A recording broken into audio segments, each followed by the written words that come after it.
Assalamu alaikum to all of you, and I hope you all would be fine. Today in this video our topic is about FATF. और FATF बहुत ही important topic है आजकल current affairs के related. आज भी FATF के बारे में न्यूज़ आई है कि पाकिस्तान ने अभी तक जो 3 पॉइंट्स हैं उनके ऊपर अमल नहीं किया। पाकिस्तान को अभी तक ग्रे लिस्ट में ही डाला जाएगा। जब तक पाकिस्तान इन 3 पॉइंट्स को भी कवर नहीं कर पाएगा तो पाकिस्तान ग्रे लिस्ट से नहीं निकल पाएगा। ठीक है, तो जब आप ISSB में जाएंगे तो वहाँ पर जो डिप्टी प्रेसिडेंट का जो एसे होता है वहाँ पर आपको ये टॉपिक आ सकता है। आपने इंग्लिश में लिखना होगा इस टॉपिक को। PMA 147 का जो लॉन्ग कोर्स था उसमें ये टॉपिक ISSB के जो डिप्टी प्रेसिडेंट का जो एसे होता है उसमें यह टॉपिक आया है। ठीक है, और आजकल भी ये करंट अफेयर्स में है तो बहुत ज़्यादा चांसेस हैं कि दोबारा ये टॉपिक आ सकता है। इंटरव्यू में आपसे पूछा जा सकता है। उसके अलावा ये टॉपिक 2 तरह से और भी आ सकता है ISSB में। फ़र्स्ट ऑफ़ ऑल जो GTO की डिस्कशन होती है, ग्रुप डिस्कशन, उसमें आ सकता है। सेकंड, GTO में जो आपका अपना इंडिविजुअल लेक्चरेट होता है, जो आपने ख़ुद देना होता है, जो आपने ख़ुद स्पीच करनी होती है, उसमें भी आपको ये दिया जा सकता है टॉपिक। ठीक है, तो इस टॉपिक को आपने उर्दू में एक्सप्लेन कैसे करना है, इंग्लिश में एक्सप्लेन कैसे करना है। अगर इस टॉपिक के ऊपर आपको बोलना पड़ जाए, इस टॉपिक के ऊपर आपको लिखना पड़ जाए, तो ये जब वीडियो आप देखोगे तो आपको बहुत सारी नई चीज़ें सीखने को मिलेंगी, देखने को मिलेंगी, और आपको नया मटेरियल मिलेगा। आपने उसको प्रिपेयर करना है ताकि आप जब टेस्ट देने जाओ तो कोई ऐसे लिख पाओ, या अगर आपसे डिस्कशन के लिए कहा जाए या लेक्चरेट के लिए कहा जाए तो आप कुछ ना कुछ पार्टिसिपेट कर सको। ठीक है, so what we have to discuss today in this topic about our topic of FATF। आज की इस वीडियो में हमने क्या डिस्कस करना है। सबसे पहले हम ये देखेंगे कि what is FATF and what is FATF purpose, कि ये FATF है क्या, इसको क्यों बनाया गया और ये करता क्या है। ठीक है, नेक्स्ट हम ये देखेंगे सेकंड नंबर पे कि मनी लॉन्ड्रिंग और टेररिज्म फाइनेंसिंग क्या होती है, क्योंकि ये FATF यही काम करता है, मनी लॉन्ड्रिंग को रोकता है और टेररिज्म फाइनेंसिंग के ऊपर नज़रें रखता है। ठीक है, तीसरे नंबर पे हम ये देखेंगे कि what is FATF grey list and black list. Pakistan को आज दोबारा जो न्यूज़ आई है कि पाकिस्तान ग्रे लिस्ट में ही रहेगा। अब ये ग्रे लिस्ट क्या होती है और ब्लैक लिस्ट क्या होती है ये देखेंगे हम। नेक्स्ट फोर्थ नंबर पे हम ये देखेंगे कि किधर गया ये चीज़ कवर हो गई। उसके बाद हम ये देखेंगे why still Pakistan is unable to pull out from FATF grey list, कि अभी तक पाकिस्तान FATF की ग्रे लिस्ट से क्यों नहीं निकल पा रहा। ठीक है, अगर ये चीज़ आपसे पूछी जाए तो इसको आप किस तरह एक्सप्लेन कर सकोगे, ये हम देखेंगे आज की इस वीडियो में। और लास्ट पे हम देखेंगे how Pakistan can eliminate from FATF grey list, कि पाकिस्तान FATF की ग्रे लिस्ट से नहीं निकल पा रहा तो फिर कैसे निकल सकता है, क्योंकि बहुत सारी चीज़ें मेरिट के ऊपर नहीं होती, कुछ पॉलिटिक्स भी इन्वॉल्व है दुनिया में। तो वो हम ब्रीफली उन चीज़ों को डिस्कस करेंगे और हमें यह पता चल जाएगा कि मसला है क्या। ठीक है, so now we are moving toward our first point which is about what is FATF and what is FATF purpose. FATF है क्या और इसका मकसद क्या है। फुल फॉर्म इसकी क्या है, फाइनेंशियल एक्शन टास्क फोर्स, ये इसका एब्रीवेशन है। हेडक्वार्टर इसका कहाँ है, पेरिस में। पेरिस फ्रांस का कैपिटल है। ठीक है, मेंबरशिप कितनी है, कितने कंट्रीज़ हैं इसमें, 39। अब ये जितने भी मेंबर्स यहाँ पे कॉन्फ्रेंस में बैठे हैं ये डिफरेंट कंट्रीज़ के हैं। ठीक है, मोस्टली इनमें डेवलप और पावरफुल कंट्रीज़ हैं दुनिया के। तो ये मिलकर कॉन्फ्रेंसेस करते हैं, डिसाइड करते हैं कि किसने काम किया है, किसने काम नहीं किया, किसको ग्रे लिस्ट में रखना है, किसको ब्लैक लिस्ट में रखना है। ये सारी चीज़ें यहाँ पर इन 39 मेंबर्स की तरफ से डिसाइड होती हैं। ठीक है, अभी ये देखते हैं कि इसका पर्पस क्या था, क्यों इसको बनाया गया था, या अभी ये क्या काम करता है। To combat money laundering and terrorism financing, the purpose of establishing FATF was to combat money laundering. और बाद में इसका मकसद जो टेरर फाइनेंसिंग था वो भी स्टार्ट हो गया। हम पढ़ लेंगे कि कब इसका दूसरा मकसद स्टार्ट हुआ। जब पहली बार इसको बनाया गया था 1989 में, तो उस वक्त इसका एक ही काम था, ये मनी लॉन्ड्रिंग को रोकना पूरी दुनिया में। हम ये देखेंगे कि मनी लॉन्ड्रिंग क्या होती है और टेरर फाइनेंसिंग क्या होती है। और फिर 2001 के बाद इसका मकसद थोड़ा सा बढ़ गया और इसके 2 काम बन गए। टेररिज्म फाइनेंसिंग को भी इसने देखना स्टार्ट कर दिया। अब टेररिज्म फाइनेंसिंग क्या होती है वो भी हम देखेंगे, ठीक है। तो इसका मकसद क्या हो गया, FATF का क्या काम करता है, मनी लॉन्ड्रिंग को रोकता है और टेररिज्म फाइनेंसिंग को रोकता है। आफ्टर फॉर्मेशन ऑफ FATF, ये पढ़िए, after formation of FATF in 1989 its purpose was to stop money laundering in whole world and to ensure all those steps who were vital for reduction or elimination of money laundering। 1989 में इसको बनाने के बाद इसका सिर्फ एक ही मकसद था कि पूरी दुनिया में मनी लॉन्ड्रिंग को रोका जाए और उन सब इक़दामात की यकीन दहानी दिलाई जाए जो बायस बन सकते हैं या जो ज़रूरी हैं मनी लॉन्ड्रिंग को कम करने के लिए या मनी लॉन्ड्रिंग को ख़त्म करने के लिए, ठीक है। एलिमिनेशन का मतलब होता है ख़त्म करना और रिडक्शन का मतलब होता है कम करना, इंश्योर का मतलब होता है यकीन दहानी खिलाना और उसके अलावा और यहाँ पे कोई भी इतना वर्ड नहीं है जिसका आपको मीनिंग ना पता हो, ठीक है। आगे, but after September 11, 2001 attacks in New York, FATF also started new task of eliminating terror financing in whole world। 2001 में जो अमेरिका में अटैक्स हुए 9/11 के नाम से जो जाने जाते हैं, उसके बाद FATF का जो मकसद था, उसकी जो रिस्पॉन्सिबिलिटीज़ थी, उसमें एक चीज़ का और इजाफा कर दिया गया। और वो कौन सी चीज़ थी कि अब FATF मनी लॉन्ड्रिंग के साथ साथ दुनिया में होने वाली टेरर फाइनेंसिंग को भी देखेगा, ठीक है। तो अभी हम सबसे पहले ये देखते हैं कि ये मनी लॉन्ड्रिंग होती क्या है। पहले यहाँ से एक्सप्लेन करते हैं और फिर इस पिक्चर की फॉर्म से मनी लॉन्ड्रिंग को समझने की कोशिश करेंगे। मनी लॉन्ड्रिंग क्या है, ये money laundering means black money और it's mean money without tax, कि जो पैसे की ट्रांसफॉर्मेशन, जो ट्रांजैक्शंस विदाउट टैक्स होती हैं, कि उसमें गवर्नमेंट इन्वॉल्व नहीं होती। गवर्नमेंट को नहीं पता होता पैसा कहाँ से आ रहा है, पैसा कहाँ जा रहा है, कितना जा रहा है, कैसे जा रहा है, गवर्नमेंट बिल्कुल उसमें इन्वॉल्व नहीं होती। तो इसको मनी लॉन्ड्रिंग कहते हैं। अनडॉक्यूमेंटेड डेटा और without record for transfer of money, ठीक है। ये वही बात है कि वो जो पैसा होता है, वो जो अमाउंट होती है, उसकी जो ट्रांसफ़र होती है, उसका कोई रिकॉर्ड नहीं होता, कोई डाटा नहीं होता उसका किसी के पास भी, ठीक है।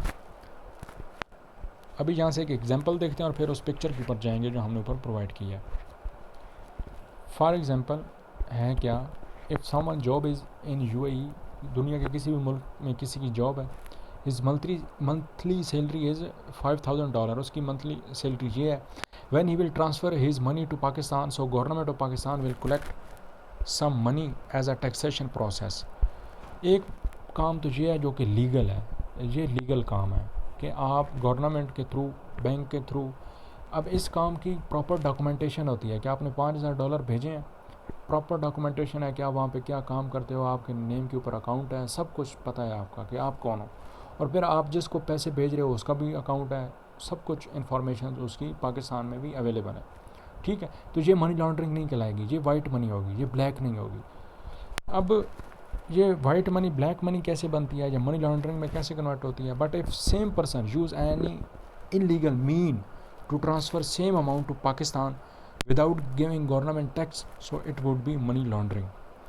अब देखिए कि अगर यही बंदा किसी और ज़रिए से, कि किसी और बंदे को अपने पैसे दे के, जिसके पास कोई डॉक्यूमेंट ना हो, जो अपनी अमाउंट को शो ना करे कि ये इतना डाटा, इतना पैसा उसके पास कहाँ से आया, किसने दिया, और वो अपने इलीगल तरीके को यूज़ करते हुए विदाउट गिविंग गवर्नमेंट टैक्स वो पैसा कहीं पर पहुंचा दे, तो इसको मनी लॉन्ड्रिंग कहते हैं, ठीक है।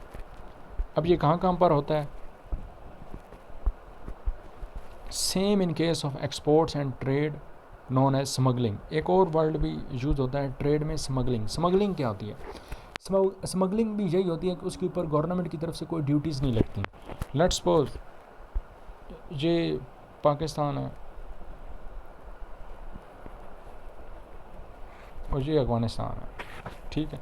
अब अफ़गानिस्तान से लेट्स सपोज पाकिस्तान में कोई चीज़ आती है, कोई लैपटॉप है, कोई मोबाइल है, कोई मशीन है, कोई भी चीज़ है, कोई गाड़ी है, अगर वो लीगल चैनल से आएगी तो गवर्नमेंट उसके ऊपर टैक्स लगाएगी, ड्यूटी लगाएगी, और जो भी ख़रीदने वाला होगा उसको कुछ ना कुछ टैक्स देना पड़ेगा। लेकिन अगर यही चीज़ जो भी चीज़ है वो पाकिस्तान में आती है विदाउट टैक्स, गवर्नमेंट को कोई टैक्स नहीं मिलता, वो चोरी से किसी भी इलीगल तरीके से वो चीज़ पाकिस्तान पहुंचती है, तो ये स्मगलिंग के रूप में देखी जाती है। ठीक है, तो FATF का काम क्या होता है, पूरी दुनिया में इस तरह की चीज़ों को रोकना, जो भी काम हो, जो भी एक्टिविटी हो वो लीगल तरीके से हो, जो भी एक्टिविटी हो उसका पता हो कि कहाँ से अमाउंट जा रही है, क्यों जा रही है, किस वजह से जा रही है। ठीक है, तो अब इस पिक्चर की तरफ आ जाइए कि मनी लॉन्ड्रिंग कैसे होती है।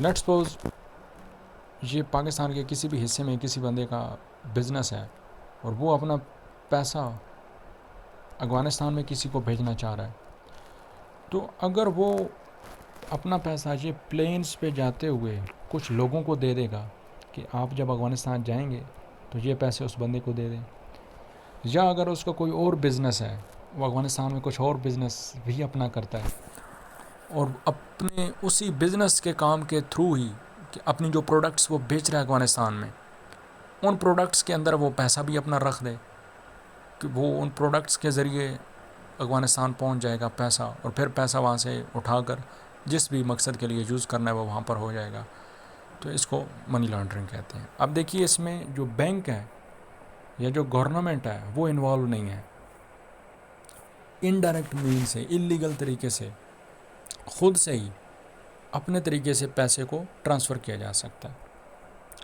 अब यहाँ पे मसला क्या है, FATF इसको क्यों रोकता है, उसकी वजह यह है कि ख़दशा ये होता है कि ये जो इलीगल तरीके से पाकिस्तान से पैसा अफ़गानिस्तान जा रहा है वो दहशतगर्दों के हाथ भी लग सकता है, वो किसी ऐसी गिरोह, किसी ऐसे ग्रुप, किसी ऐसी इंस्टीट्यूशन के हाथ लग सकता है जो कि दहशतगर्दी फैला रहा हो या और वो क्राइम्स में इन्वॉल्व हो, तो ये वो सारे मकासद होते हैं।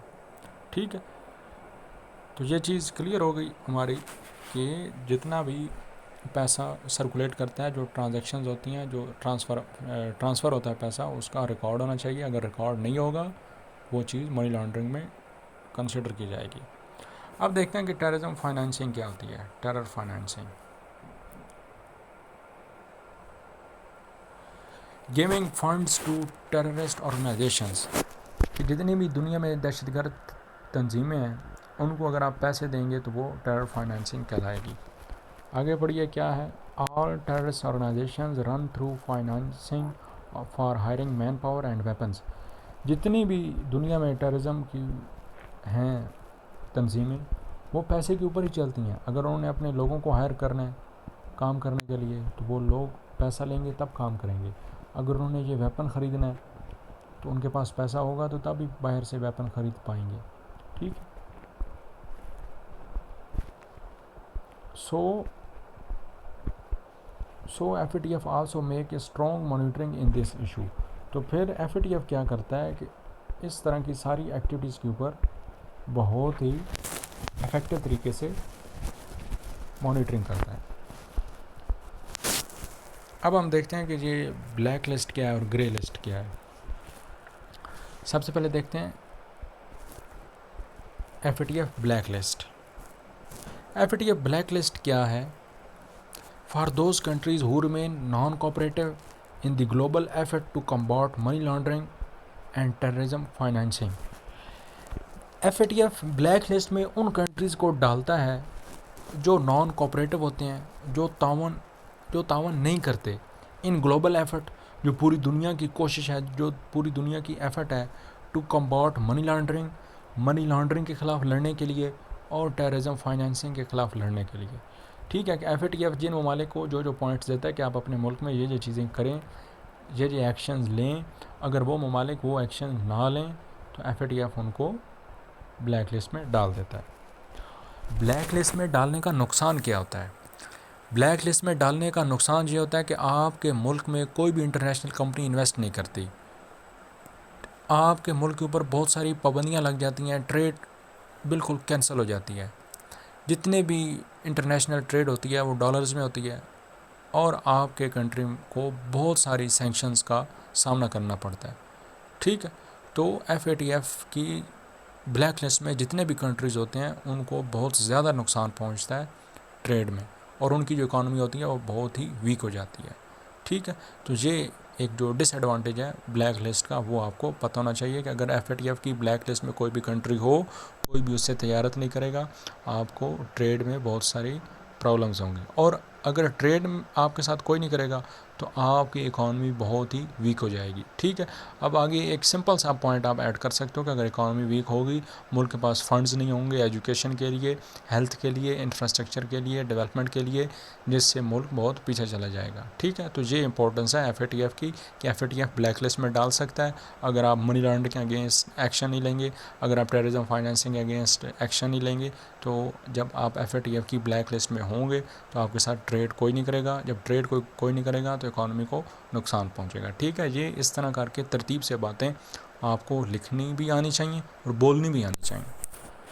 ठीक है, आगे अब देखते हैं कि FATF की ग्रे लिस्ट क्या होती है। Grey list means country under increased monitoring, कि उनके ऊपर सुपरविजन की जा रही होती है, उनको टाइम दिया जाता है कि आप ये काम करें वरना आपको ब्लैक लिस्ट में डाल देंगे। एक वार्निंग आप कह लें कि होती है grey list. It means the country is directed to resolve swiftly the identified deficiencies within the agreed time frames, and also it is that particular country's responsibility to eliminate all those unwanted factors against the rules and regulations of FATF. इसका मतलब यह है कि directed का मतलब होता है कि उस कंट्री को हुक्म दिया जा रहा है, जो उसको कहा जा रहा है, जो उसको डायरेक्शन दी जा रही है, जो उसको बताया जा रहा है।